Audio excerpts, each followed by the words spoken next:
السلام علیکم ویورز، کیسے ہیں آپ سب؟ امید ہے سب خیریت سے ہوں گے۔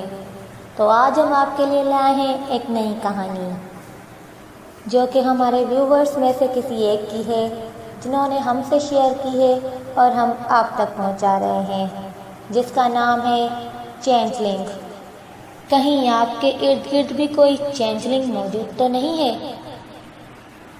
کمنٹ سیشن میں اپنی رائے ہمیں ضرور دیجیے گا۔ آئیے چلتے ہیں پہلی قسط کی طرف۔ اپنی کہانیوں میں حقیقت کا رنگ بھرنے کے لیے میں حقیقی واقعات کا سہارا لیتا تھا، اس لیے اپنے ارد گرد گہری نظر رکھتا تھا کہ کہیں کوئی انہونی ہو تو اسے اپنے الفاظ میں ڈھال سکوں۔ آج اسی سلسلے میں تھانے آیا ہوا تھا۔ جب کہ واقعہ مجھ تک پہنچا تو شروع میں بھی دہل گیا تھا۔ مجھے یقین نہیں آ رہا تھا کہ ایسا بھی ہو سکتا تھا۔ تاہم پولیس اور مقامی لوگوں کے مطابق ایسا ہی ہوا تھا۔ سو اپنے ایک عزیز کی سفارش کرا کے میں جیل میں مقید اس شخص سے ملنے پہنچ گیا۔ سفارش چونکہ تگڑی تھی، اس لیے مجھے ملاقات اور انٹرویو کے لیے کافی وقت مل گیا۔ جب اس شخص کو میرے سامنے لایا گیا تو اس کو دیکھ کر ایک بار پھر مجھے اس واقعے پر شک گزرا۔ وہ شخص بظاہر کافی معقول اور شریف شکل و صورت کا تھا۔ اس کو دیکھ کر کوئی بھی کہہ سکتا تھا کہ یہ شخص ایسا نہیں کر سکتا، تاہم دنیا ایسی انہونیوں سے بھری پڑی ہے۔ وہ میرے سامنے میز کی دوسری طرف بیٹھا تھا۔ میں نے اپنے موبائل کا ریکارڈر سسٹم آن کر کے اس کے سامنے رکھا۔ میں آلیان کیانی ہوں، چھوٹی موٹی کہانیاں لکھتا رہتا ہوں، اسی سلسلے میں آپ سے بات کرنے آیا تھا۔ میں نے اپنا تعارف کروایا۔ جی میں جانتا ہوں آپ کو، چند ایک کہانیاں بھی پڑھی ہیں۔ اس نے اطمینان کے ساتھ جواب دیا۔ شکریہ جناب، کیا آپ مجھے اپنا نام بتانا پسند کریں گے؟ میں سیدھا اصل مدعے پر آنا چاہتا ہوں۔ بہروز خالد نام ہے میرا، اس نے جواب دیا۔ کیا جو کچھ آپ کے بارے میں کہا جا رہا ہے وہ سچ ہے؟ میں نے پوچھا۔ جی، اس نے مختصر سا جواب دیا۔ مجھے ایک شدید جھٹکا لگا۔ ایک انسان اس قدر ظالمانہ کام کرنے کے بعد بھی کس طرح اتنا مطمئن رہ سکتا تھا؟ آپ کو اور آپ کے اطمینان کو دیکھ کر لگتا تو نہیں ہے کہ آپ نے ایسا کیا ہو؟ کہیں کسی دباؤ کی وجہ سے تو اپنے سر نہیں لے رہے یہ الزام؟ میں مزید تصدیق چاہتا تھا۔ کیسا دباؤ؟ کوئی دباؤ نہیں ہے۔ میں نے جو کیا میں اسی بات کا اعتراف کر رہا ہوں۔ عجیب انسان تھا، کس سکون میں تھا۔ میں تھوڑی دیر تذبذب کا شکار ہوا۔ وجہ بتا سکتے ہیں؟ میں نے پوچھا۔ جانے دیں، اس نے کہا۔ کیوں؟ کیونکہ آپ میرا یقین نہیں کریں گے۔ میری وجہ کو محض ایک بہتان تصور کریں گے، باقی لوگوں کی طرح۔ اس کے لہجے میں یقین تھا۔ میں باقی لوگوں میں سے ہوتا تو یہاں تک نہ آتا۔ وجہ جاننے ہی آیا ہوں تاکہ کسی نتیجے پر پہنچ سکوں۔ میں نے جواب دیا۔ نہیں، آپ کہانی کی تلاش میں آئے ہیں، تاہم میں ایک شرط پر ہی آپ کو وجہ بتاؤں گا، اس نے کہا۔ کیسی شرط؟ کیونکہ آپ کی تحریر میں نے پڑھ رکھی ہے، اس لیے ایک موہوم سے امید ہے کہ آپ میری بات پر یقین کر لیں گے۔ شرط یہ ہے کہ وجہ بیان کرتے وقت آپ درمیان میں بولیں گے نہیں۔ اوکے، پھر اس سے پہلے ایک بار دہرا دیں کہ آپ پر الزام کیا ہے۔ میں نے کہا، الزام نہیں، سچ ہے۔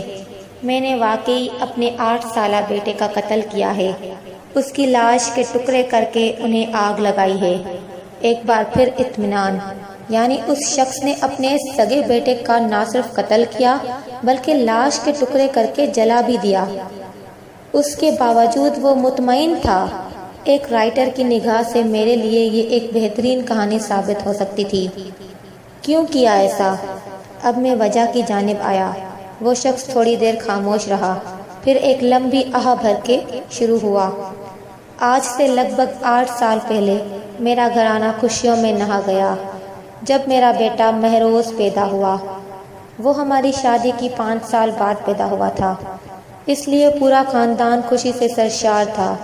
ہم میاں بیوی، میرے والدین اور بہن بھائی سبھی اس پر اپنی جان نچھاور کرتے تھے۔ بہت خوبصورت تھا، بالکل اپنی ماں پر گیا تھا۔ وقت گزرتا گیا، وہ بالکل نارمل بچوں کی طرح تھا۔ شیطانیاں، کھیلنا کودنا، لاڈلے ہونے کی وجہ سے ضد کرنا وغیرہ سب باتیں عام سی تھی۔ اسکول جانے لگا تھا، پھر اچانک سب کچھ بدل گیا۔ وہ خاموش رہنے لگا، تنہائی پسند بننے لگا۔ آدھی آدھی رات تک اس کے کمرے سے سرگوشیوں کی آوازیں آنے لگی۔ ضد خطرناک حد تک بڑھ گئی۔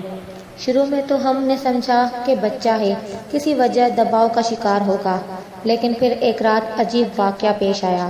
اس کی ماں اسے کھانے پر بلانے اس کے کمرے میں گئی۔ تھوڑی دیر بعد کمرے سے چیخنے کی آواز آئی۔ میں دوڑ کر اندر گیا تو اپنی بیوی کو سر پکڑے فرش پر بیٹھا پایا۔ اس کے سر سے خون بہہ رہا تھا۔ فرش پر گلاس کے ٹکڑے پڑے تھے۔ بیوی کی مرہم پٹی کروانے کے بعد معلوم ہوا کہ مہروز نے ہی اس کے سر پر گلاس مارا تھا۔ وجہ یہ تھی کہ وہ باہر آنے پر تیار نہ تھا۔ جب ماں نے اصرار کیا تو اس نے حملہ کر دیا۔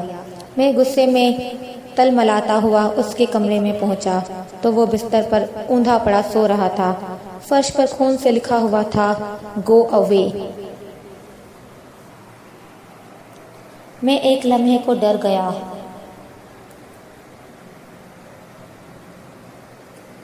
صبح ہوتے ہی میں مہروز کو ایک سائیکاٹرسٹ کے پاس لے گیا، تاہم وہاں پہنچتے ہی وہ بالکل نارمل بچوں کی طرح لگنے لگا۔ سائیکاٹرسٹ نے محض ذہنی دباؤ کہہ کر اور چند ادویات دے کر ہمیں رخصت کر دیا۔ جیسے ہی اسپتال سے باہر نکلے، وہ میری جانب دیکھ کر عجب زنریہ انداز میں مسکرایا۔ اس لمحے اپنا غصہ بھی کر رہ گیا۔ وہ پانی پینے کے لیے تھوڑی دیر کو رکا، پھر گویا ہوا۔ اگلے چند دن کوئی خاص واقعہ پیش نہ آیا۔ ہم سمجھتے کہ وہ ادویات کے زیر اثر اب معمول پر آنے لگا تھا، سو ایک رات تھوڑا چینج لانے کے لیے میں نے اسے اس کے دادا دادی کے وہاں بھیج دیا۔ رات کے کسی پہر مجھے ماں کا فون آیا۔ وہ خاصی گھبرائی اور سہمی ہوئی تھی۔ مجھے فوراً اسے پہلے پہنچنے کا کہا۔ دل ہی دل آیات کا ورد کرتے، دوڑتے بھاگتے میں وہاں پہنچا۔ جیسے ہی گھر کے اندر قدم رکھا، میرے بدن میں خوف کی لہر دوڑ گئی۔ برآمدے کا فرش خون آلود تھا۔ ماں کو آوازیں دیتا میں ادھر ادھر بھاگنے لگا۔ تبھی کچن سے اس کی نحیف سی آواز آئی۔ میں اس طرف کو بھاگا۔ جیسے ہی ماں نے دروازہ کھولا، وہ مجھ سے لپٹ کر رو دی۔ اسے سنبھالتے میری نظر سامنے فرش پر پڑی۔ ابا جان پر گئی تو میری روح کانپ اٹھی۔ ان کا بازو کندھے سے کٹا ہوا تھا۔ خون بے تحاشا بہہ جانے کی وجہ سے وہ بے ہوش ہو چکے تھے۔ میں نے فوری طور پر ایمبولینس کے لیے کال کی اور ماں کو پانی پلا کر مہروز کے بارے میں پوچھا تو اس نے بیٹھک کی طرف اشارہ کیا جسے باہر سے کنڈی لگی ہوئی تھی۔ ایمبولینس پہنچنے تک ماں نے روتے روتے سارا ماجرا سنایا۔ اس کے مطابق مہروز اور ابا جان باہر باغیچے میں گھوم رہے تھے۔ جب ان کے چیخنے کی آواز آئی، ماں دوڑ کر وہاں پہنچی تو دیکھا کہ ابا جان خون آلود زمین پر گرے پڑے تھے۔ ان کا بازو کٹ کر ایک طرف ہو چکا تھا۔ مہروز ہاتھ میں کلہاڑا اٹھائے ایک طرف کھڑا چپ چاپ انہیں گھور رہا تھا۔ ماں نے کسی طرح مہروز کو بیٹھک میں بند کیا، پھر ابا جان کو سہارا دے کر کچن میں لے گئی۔ اپنی بات روک کر اس نے ایک نظر مجھے دیکھا، جیسے اطمینان کر رہا تھا کہ میں انہماک سے اسے سن رہا تھا۔ ماں رو رو کر کہتی رہی کہ مہروز پر کسی آصف کا سایہ تھا، لیکن نہ جانے کیوں مجھے ایسا کچھ نہیں لگتا تھا۔ آصف کے سائے ایسے نہیں ہوتے، یہ کچھ اور ہی تھا۔ خیر زیادہ بہہ جانے کی وجہ سے ابا جان کی ڈھیٹ ہو گئی اور ڈیتھ ہو گئی۔ یہ مہروز کا پہلا قتل تھا۔ مہروز کا پہلا قتل؟ میں اب مزید چپ نہیں رہ سکتا تھا۔ سو ویورز، اگر آپ کو چینجلنگ کہانی پسند آئی تو ہمارا چینل سبسکرائب ضرور کیجیے گا اور بیل آئیکن کو پریس کرنا بالکل نہ بھولیے گا تاکہ نیکسٹ ایپیسوڈ آپ کو جلدی مل جائے۔ آگے اور کیا ہوا اس کہانی میں، مہروز نے کتنے قتل کیے، کس کس کو مارا، جاننے کے لیے ہمارے ساتھ رہیے گا اور انتظار کیجیے گا چینجلنگ قسط نمبر 2 کی۔ السلام علیکم ویورز،